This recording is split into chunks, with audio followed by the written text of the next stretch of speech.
Welcome, Glenn Poulos. You are the CEO of Gap Wireless, Inc., and it can be found at gapwireless.com. Thanks for joining me. Hi, Doug. Thanks for having me. So you're in the business of providing telecom equipment. That's right. Cell carriers and people who build cell towers and stuff like that. How did you get into that business? Before you answer the question, I remember when I saw my first cell phone. Right. Oh yeah. The big shoebox size. Yeah.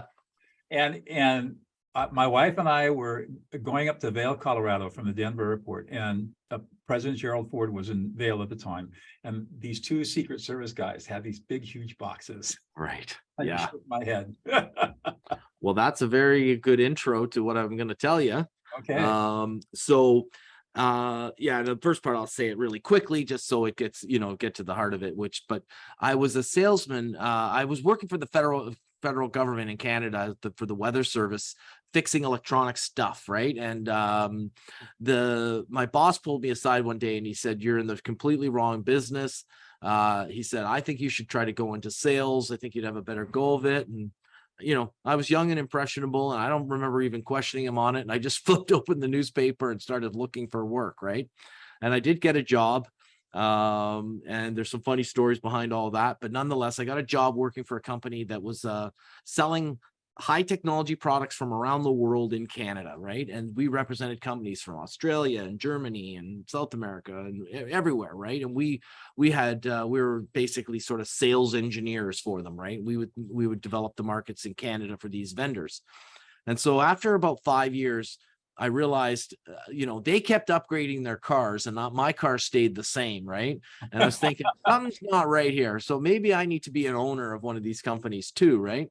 And so I approached them in 1991. It was about 6 months before my 30th birthday. And I really had this desire that I was going to start my company before age 30, right? And it was just one of those things, and it was just needling away at me. And so I said, "Hey, guys, I'd like to take one or two of your product lines." They had like 40, right? In this newfangled technology space, and I'd like to spin it off into a new company. You guys can own some, I'll own some, and then I'll go sign up a bunch of other vendors and I'll make a new company. And now you guys can have a piece of two companies. I'll be an entrepreneur, I'll be happy, and everyone's goals will be met, right? And the president said, "That's never going to work. You can show me your plan, but I'm going to show you that you're much better off sticking where you are." And so the next day, after being married for 6 days, I quit and just unceremoniously passed in my resignation, and then went home and told my wife that I'd quit my job, right? And of course, it was based on this newfangled technology that never went anywhere, right? Which was the cell phone, right? And we all know where that ended up, right? That was a flash in the pan, right? And but no, seriously, the business was all about cellular technology, wireless technology, driven by the cellular market, right? Because there's all sorts of wireless, but I'm talking about cellular wireless, right? And so for 15 years, I ran a company, which was selling products and services mainly products, to the wireless carriers in Canada. And I had sold that business. And, to make a long story short, I sold it to a public company, which was kind of one of those slice and dice, hatchet job kind of public companies, which I was still naive and still mainly just a salesperson running a, fairly successful company, but not that sophisticated, I guess. And ultimately, they ended up closing down our division.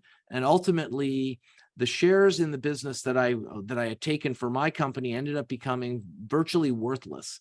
And so on paper, I had become this millionaire, and I was still running that business. And then, of course, they scuttled the whole thing. And then eventually their shares went to nothing. And I was faced with the prospect of needing to get a job after 15 years of running this company. And so it was easier for me to think about starting a new business than to fill out my resume and go pound the pavement, right? And so as I love to tell the story, I started with the letters in my name, G and P, and I added a vowel, A, and I came up with Gap. And there's Gap Wireless. And 10 minutes later, I had a name, and half an hour later, with online capability, I was incorporated. And then I got together with another guy, he became my partner. And, we ran that business for 15 more years to February 2022. And then we did an all cash deal this time, and we sold it to a private equity last February. And again, our business is all about selling mobile wireless infrastructure to the predominantly the Canadian carriers, Bell, TELUS, Rogers, etc. We do sell certain technologies in the US, but for the most part, the wireless stuff, we're a Canadian-based company. Yeah. What is you're obviously very excited about what you do. What is it about your work that floats your boat? Well, mainly the I of course some of the reasons I like to do these podcasts because I have a book, right, which I have proudly on display. Talk about that. Oh, can you hold the book up so we can see it? Because this is Sure. Yeah. I even have an award wrapped around it as well. Sorry about that. And yeah, so the book is Never Sit in the Lobby. Yeah. How cool is that? Yeah, and that's one of the rules I learned on all my calls over the last 35 years, right? And so one of the chapters in the book is called greed-based learning, right? And everybody's asked me, what the heck is greed-based learning, right? And I'm like, greed-based learning is when you can attach some your greedy little nature with your curiosity, then learning becomes effortless, right? And people are saying, I don't get what you mean, right? And I say, okay, here, I'll give you an example. And the example I always share is that I personally don't know anything about cars, right? I just don't care to know about them. I know if I look at them and I like them, that I like them, but otherwise I don't care to look under the hood or, the suspension or anything, right? But once every 4 years, I become an armchair expert on 3 or 4 models of cars. And those are the 3 or 4 that I potentially might own, right? And I'm talking to the wife and I'm saying, oh, honey, it's got this dual overhead cam, this hybrid suspension with and all these like technical specs. And I can flawlessly learn it because I know I'm getting one of those vehicles in a few days, right? And then I get that first car, and I promptly forget all that stuff and move on and, just flush it from my mind.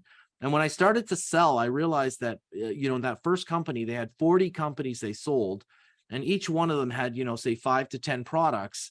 That's potentially like 200 to 400 products that I needed to learn in order to go sell for them, right?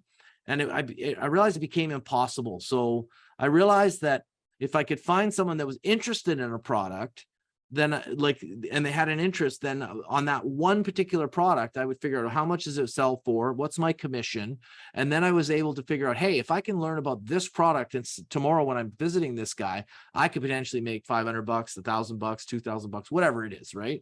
And for some reason, it became effortless to learn about these technologies, and I just love new technology, new buttons, and even to this day, right? I mean, there's 70 people in my company, and all this new AI and things like that. I'm the one driving most of those conversations. I'm the one that's most passionate and around the water cooler, talking about Chat GPT and how AI is going to change the world. And I love being on the cutting edge, and I'm not super technical, but I know enough to be dangerous in most conversations with technology, right? Absolutely. And yeah, I'm not going to give Elon Musk a run for his money or anything, but I could definitely sell you a Tesla, I guess, if if I was presented the opportunity, right? So I just love it, and that's how I get so passionate about technology. Obviously.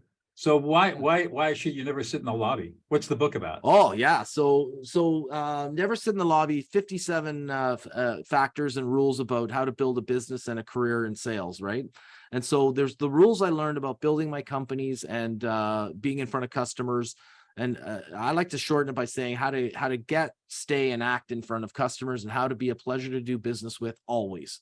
And that's sort of my mantra. And so all my little rules and tricks, some of them are things to do, some of them are things not to do. And in the beginning, there's some rapid fire list of them. And one of them is never sit in the lobby.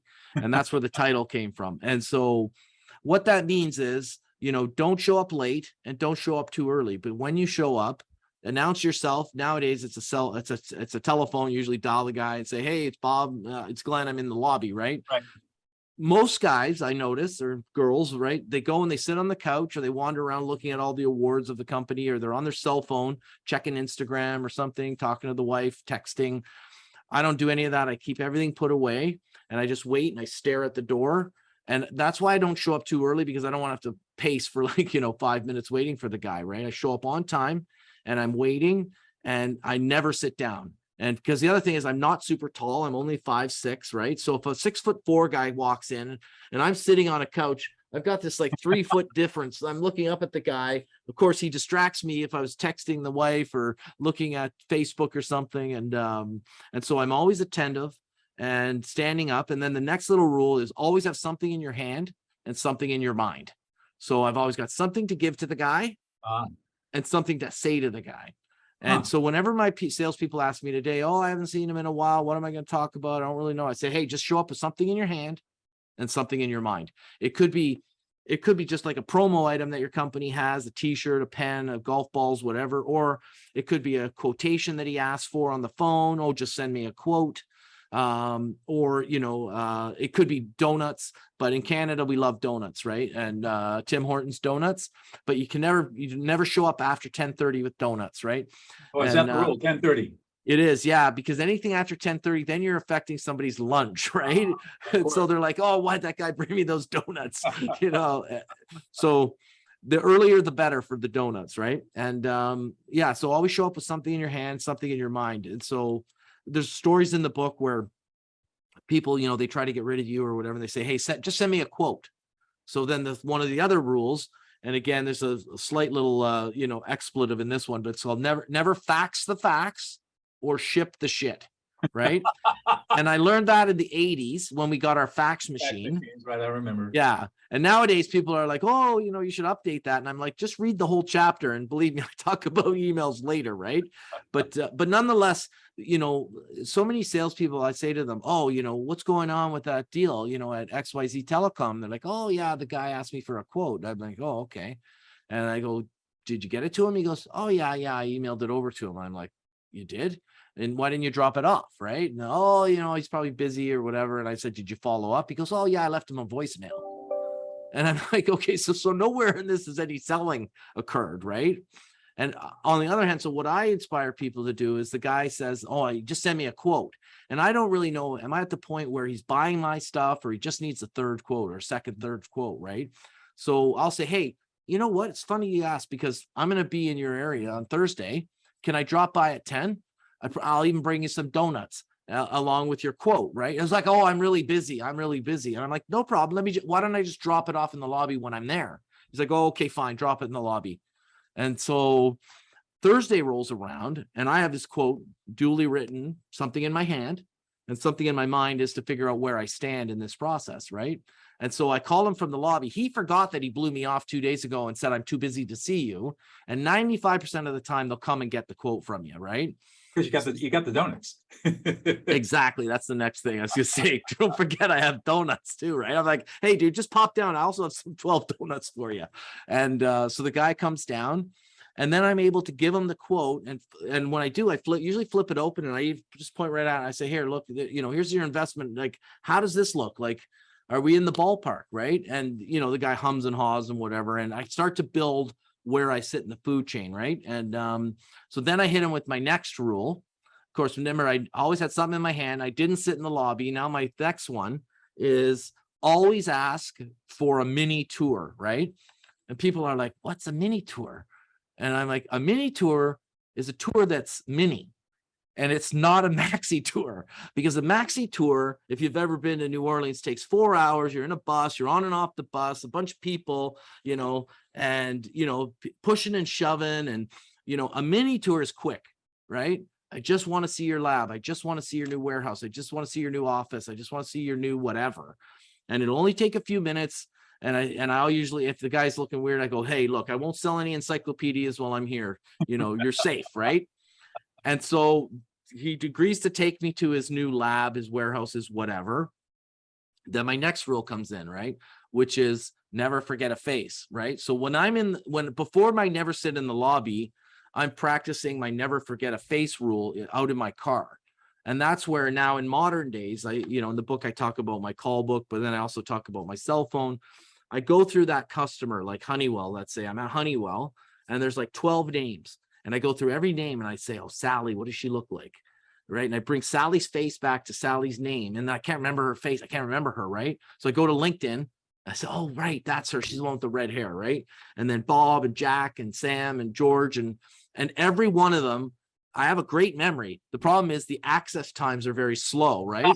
And you know what I mean? And And you're so walking through the facility and you're seeing Sally and George, exactly and on the way to my mini tour, right? the guy is looking at you, say, So who? holy shit, he knows everybody. And everybody that I'm saying it to is going, who was that again? Oh, Christ, that was Glenn from 2 years ago. And he remembered my name. And he's like, oh, I always love dealing with that guy. He's so nice. Right. And it just builds up rapport. Right. And a lot of my chapters and a lot of my stories are around building rapport and trying to be a pleasure to do business with always. Right. That's And amazing. so those are so that's, you know, sort of the concept of the book are all these rules that I've used to stack together in order to get and stay in front of my customers, right? And now, of course, I run the company, so I mean, I'm not the one making a lot of the calls every day. But last week, I had to fly to Quebec. I had a senior guy that was ill and an American vendor that was flying in, and I had to fly in and make a call. And I used all my techniques that I always did. Never sit in the lobby, have something in your hand, you know, and all sorts, you know, and then afterwards I was reporting and, and I basically did it the way I've always done it. And I shared it with my director of sales, and he ended up like taking out time and sending it to all the staff and saying, because he'd never really seen me be in action as a salesman. Right. And he's like, this is the way it should be done. And, yeah. So, yeah. So I know that life is not always all roses and tulips. How do you deal with the messiness that comes up in your life? Yeah. So the one thing, we've had lots of challenges over the years, and the biggest thing that because of my position, I'm the head of the company, right? And so ultimately all the department heads sort of report to me. And so I'm often faced with challenges of, could be something in the warehouse, the orders, the finance, the sales, when you're put in a position of leadership, you need to lead, right? That's your job, is to be a leader, and a leader's job is to be present and to make decisions in a timely manner and show leadership, right? So people just want to follow someone that thinks they know what they're doing, right? You don't necessarily need to know what you're doing. You just need to look like you know what you're doing, right, and act like you think you know what you're doing, right? But to make timely decisions. And so, the amount of decisions that I make in a day are, like incredible. That's all I do all day long, is help people to make decisions, right? And we do have authority levels in our company, and I'm like, hey, that's under 1,000, you can do it yourself. That's 5K, you can do it yourself. Like different levels have different authorities. Every person in my company, right down to the guy in shipping, has $100 authority level. That's the minimum. And if a customer problem comes up that can be solved for less than $100, then they don't need to ask anyone else. So let's say the guy brings a widget, it looks weird, broken, not happy, less than $100. If you decide the best thing to do would be to throw it in the garbage and give him a brand new one and send him on his way, then you're authorized to do that. Wow. And then of course, if it's $1,000, you got to go to your manager, and then 5K and 10K, etc. Right. And so, but the answer to your real question was, you have to be able to make decisions even in the face of adversity, right? So when challenging times come, take action, right? And start taking action. Don't freeze, right? It's like, freeze, flight, fawn, or right. I can't remember. There's 4 of them, right? Right. But the one where you're like fawning or whatever, like, don't do that. Right? Freeze, flee, fight, Yeah. and disassociate. Yeah, exactly. And so you want to basically take action whenever you're in the face of adversity. That's where the greatest rewards come from, is moving forward during adversity and not retreating to a position of safety. And that's where the greatest gains came. In 2019, we had, we had 80 people in our business. And the 70 people that we have now are 2 companies, because we bought another company. We were 40 people when we sold the business in 2022, and we acquired a company with 30, and that's how we're at 70. But in 2019, we were at 80 in my business. And in one day I had to come in. I told my business partner on a Monday, I said, based on what's happening in the business, we have to let some people go. And he's like, okay, how many? And I'm like, we're going to go from 80 to 29. And he's like, what? And he's like, when are we doing that? And I said, it's 9:30, by 10 we'll be done. And, you know, and he's like freaking out.